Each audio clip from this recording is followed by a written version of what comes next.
Hello ladies, welcome to the Anchor Conference. My name is Gabrielle, and today I'm going to be sharing with you my testimony. What is my story? Who am I?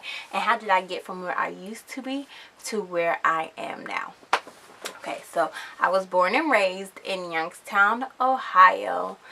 I am one out of many children, but my mother had four, so we'll just say my mom had four kids. I'm the only one with a different father, so we can say that the devil planted a seed of rejection from the time that I was in my mother's womb, because I was like the breakup child, okay?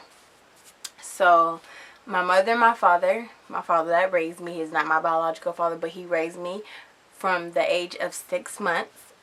They were together previously, and they had my older sister. My older sister will be turning 30 in January. I will be 25 in September. So we're about 4.5 years apart. So yes, they met when my mother was about 17. They got together. They had my sister. They broke up. He went his way. She went her way. She met my father and had me. And then things didn't end up working out with them. And my dad that raised me, he came back to my mother. And they rededicated their lives to Christ. And got married. And had 2 more kids. My little brother and my little sister. And my father raised me as his own. So although he raised me as his own, in the back of my mind, I always, remember this isn't my biological father. Now, I didn't find out he was my biological father until I was, I want to say about 5 or 6, I want to say maybe. And I always knew my last name was different. I always knew I looked different. My cheekbones are different. I don't look that much different, because they used to tell me I look like my dad when I was younger, and I'm like, y'all, this is not even my biological father. But yeah, so I looked different. My last name was different, and I just remember that just ripping me apart, just not knowing who I was, and just that rejection. And rejection and identity for me are things that I have dealt with from the womb. So growing up, I dealt with a lot of anger. I also went from being a very skinny child to being an overweight child. From between the summer of 4th grade and 5th grade, I gained a ton of weight, y'all. Like, when I say it was about like 50 pounds. And this is like over the summer. So I left 4th grade. My dad used to call me Skinny Minnie. That was his nickname for me. And I came back an overweight child. So kids used to tease me, used to call me fat, used to talk about my eyebrows being thick. Now they on fleek, so but they just used to, just tease me. And I started dealing more with rejection and more with identity problems. And I remember having a relationship with God, but still like hurting and not really understanding, and just wondering, okay, why does my biological father love me? Why am I the only one with a different father? Why did I gain all this weight? Why don't the boys like me? Young, just being young, you're like, I'm being teased. And, so I get to high school, and I begin to lose the weight, and I begin to work out, and I begin to, come into my looks. That baby fat begins to fall off. And I became interested in boys, because then around this time, me and my father, the one that raised me, I have to keep saying that because I know it can get confusing, we ended up having a falling out. And we didn't talk for about 3 years, I want to say. We lived in the same house, and we didn't talk for 3 years. So not only had I never had a relationship with my biological father, now my father that raised me doesn't want anything to do with me, and I don't know why. And I'm really left with just a root of bitterness and emptiness, and just feeling like, okay, why am I not enough for anyone? Nobody wants me. My fathers, both of them, aren't talking to me. My parents are arguing because he isn't talking to me, and it just really began to eat me up. So then I began to turn to boys, And then by this time I was losing weight, and boys began to notice me, and I began to like it. And so throughout high school I remained a virgin, but I did have my little boyfriends. And after I graduated high school, prior to, I want to say like a couple months, we could say like February, I began going out, and I would use my god sister's fake ID, because they're a few months older than me. And I would go out and I would get drunk, and I would have on the little shorts, and I would think I was cute, and I would get the attention. And yeah, so I began to go down that path, and slowly but surely I began drinking all the time. And I realized that I could drink. Like, people would say, Lex, you can drink. And I never knew what that meant, but I really could drink. Like, I could sit there and drink and drink and drink and be cool, and I knew how to handle myself and handle my composure. So, as I began to drink more and go out more, I was in a relationship, and it was the night before my college orientation, and I remember just hearing the devil just saying in my head, your dad didn't come to your graduation, you remained a virgin, you graduated high school, you did all these things and he doesn't care, so why stay a virgin? Like, why? Just give it up, just do it. For what? And it was my boyfriend at the time. It was his birthday, and I said, I want to give my gift of virginity to you for your birthday. Y'all, if I could go back and just, like, what? Like, nothing but the devil. Because who, like, what makes you deserving of a gift that God has given me to give to my husband? But of course, at that time, I didn't know better. I knew better because I was raised in the church all the time. My mom sang in the worship team. She was associate minister. I was at every youth camp. I had a purity ring. Everything that was going on with church, I was there. I was there all the time. But I let it go. I lost the relationship, and that bitterness and that rejection, that not knowing who I was, that loss of identity just really began to overtake me. And that night I had sex. And I remember going to my college orientation and just really being like, dude, you really just did that? Like, why? But after that, it was just like, whatever. And I began to try and stay nights with the boy. I began to drink even more. And eventually that relationship fell off. And I got another relationships. And I began drinking even more. And I stopped going to church. And it got real crazy. So we fast forward to, let me see, August of 2011. By this time, I had, began a relationship with my biological father. I had moved down to Florida with him. I had come back. One of my best friends had gotten murdered. I was just going through a lot of things spiritually and just very overwhelmed. And I came back and I got in a relationship. And I got into a relationship with a boy who was also a Christian. And that's what attracted me to him, because for a year we would talk. And I'd be like, he's a good boy. Like, I can't do it. But when I came back from Florida, I had a whole different mindset. I was just like, just try it, Lex, try it. So we got together, and of course we made the mistake of having sex. And we would go to church, and we would come home, and we would have sex, and we would drink. And he was a football player, so after the games, he'd get a bottle, I get a bottle, I mean personal bottles, and we would drink, and we would have sex. And we loved the Lord, but we couldn't get it together. And that went on for 2.5, almost 3 years. He ended up moving back to Florida, so I ended up a year later moving to Florida to, try to make things work better. We were still together, but I mean, who wants to do long distance when you're an adult? So I thought I was gonna marry this man. Like, this was the love of my life. I thought we were going to get married. Well, I got down to Florida and we tried to work things out. And it's not like, oh, I'm cheating on you, you cheating on me, we're fighting. No, it just had gradually grown apart. And it was at a place where we were in two different places. He had just graduated college. He wasn't playing football anymore. I was still in college. I was still figuring out who I was. But my identity had now become, a part of his identity. He was me. I was him. So I couldn't live without him. It was just like, this is my man. This is who I'm going to marry. We were on Instagram together.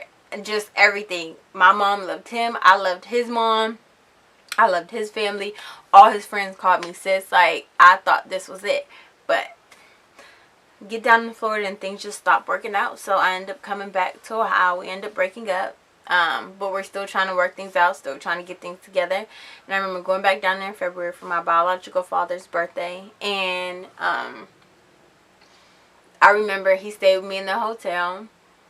And we got really drunk. And by this time, God had really been dealing with me. Like, I had been pursuing him wholeheartedly. Like, never before. And I was like, we're not going to have sex. Like, we're not going to do it. Well, I got drunk. He got drunk. I mean, I got drunk to the point where I don't remember anything. All I remember is being in the elevator and really being able to walk. That's it. Ended up having sex. And I remember when I left to go back to another part of Florida with my family before I flew back to Ohio. When we walked away, he was just like, bye, Lex. And I'm like, okay, bye. Like, bye. That's it. And I just remember God really beginning to deal with me. Like, do you know who I am? Like, just find me, Lex. Find me. Like, you want your identity in this man and these things and this image of being the perfect girlfriend and you know, wearing the jacket and being his girl and having his kids and doing all this stuff. And you're letting this tear you apart when everything you need is in me. So I began to pray, and God knew. He knows us. He knew the only way that I would let this man go is to see him with another woman. And that's what happened. I flew back to Ohio, and he popped up with another girl. And I remember sending him the text message like, hey, I feel like we just need to cut this off and let it be over. And he just was like, okay, I'll be praying for you. And I remember I was so numb that I didn't even cry. My mother cried. I just sat there and I just looked. And I was just sitting there. And it hurt me because my mother was hurt and crying. And she was like, I never wanted you to have to go through this. But when she left and I really got alone, I broke. And I was just like, you know, I'm sick of this. I'm tired. At that time, I want to say I was 22. I'm tired. I'm over this because this was in February 2014. And I just let it go. And I remember a few days later, I was on my bed and I was praying. And I had worship music on. And I had one of my best friends, Jonathan Trailer. I had his worship on. At that time, I didn't know him. So this is how crazy it is that God even allowed me to meet the person who, you know, had a part in the breakthrough, that his worship helped with my breakthrough.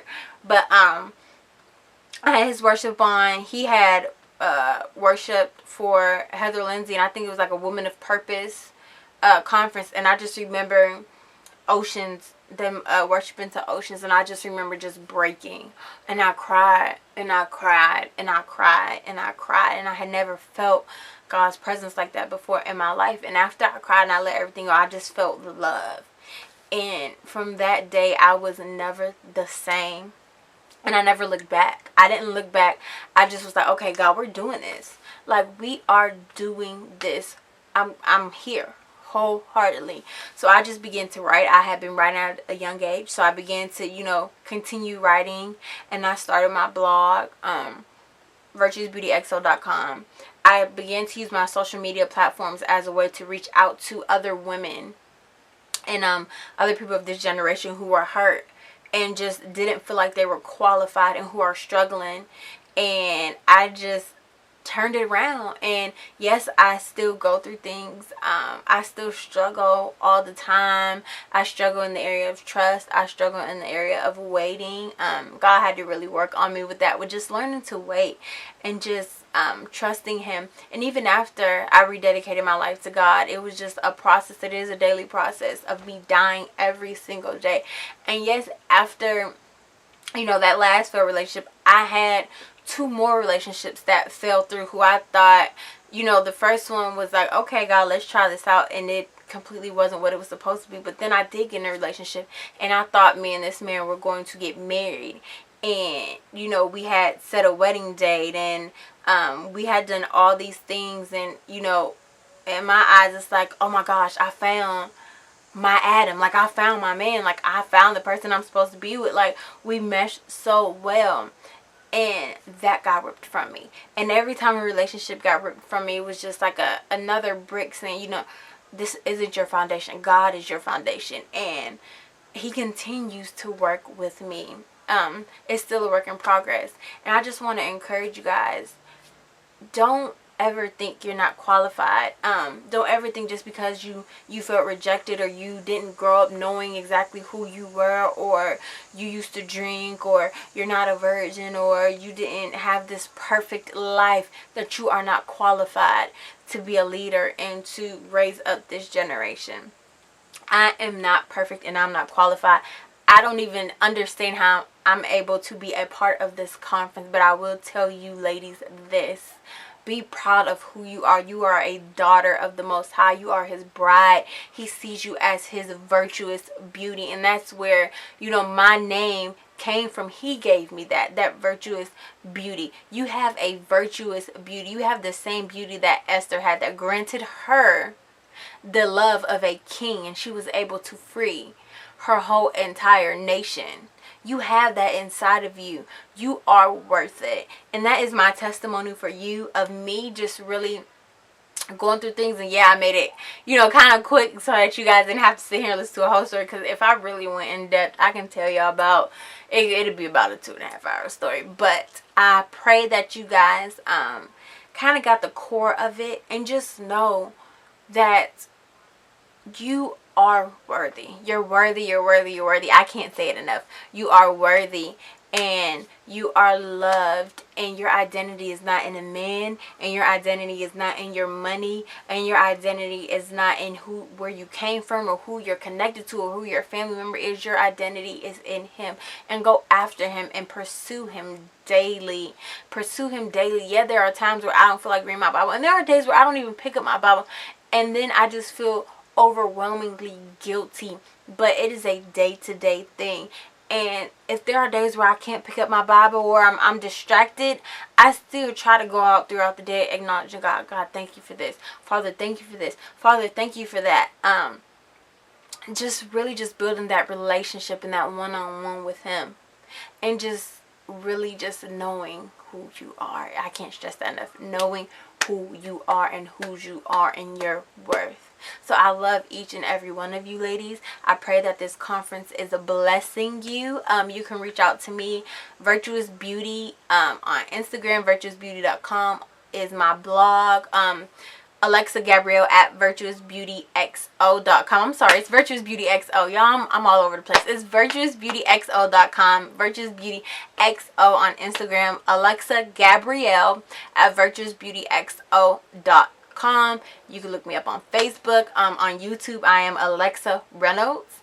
And I would love to hear from you ladies. I would love for you guys to reach out to any of us ladies.